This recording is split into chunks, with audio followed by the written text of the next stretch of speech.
হাইকোর্টের যদি কয়েকদিন আগে উপস্থাপনাই করছো চ্যানেল আইটি সেই মানে কে ছেলে কে হ্যাঁ হ্যাঁ সেই মানে আমার নাম হলো বিচারপতি মানিক বাড়ি মুন্সিগঞ্জ আপনার পিতার নাম পিতার নাম মরহুম আব্দুল হাকিম চৌধুরী। আব্দুল হাকিম চৌধুরী। গুড।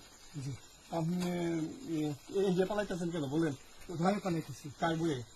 আর প্রশাসনের ভয়ে। অসুবিধা বইয়ে ওই একটা মেয়ে যে বলছিলেন যে ইয়ের বাচ্চা দীপ্তি চৌধুরী। এটা আমি খবর চেয়েছি। নামটা বলার পরে নামটা বলার পরে আমি বলি আপনাদের, হ্যাঁ, আমি এই যে দেখাচ্ছি, আমি হ্যাঁ এই রোগী। কিসের আমি তো কত রুগী নেন মিডিয়াতে তো খুব সুন্দর। আচ্ছা আচ্ছা শোনেন শাহিন সাহেব, একটু শোনো। আপনার কাছে এই মুহূর্তে এরা যখন ধরছে আমাদের প্রতিনিধি কি কি ছিল সাথে?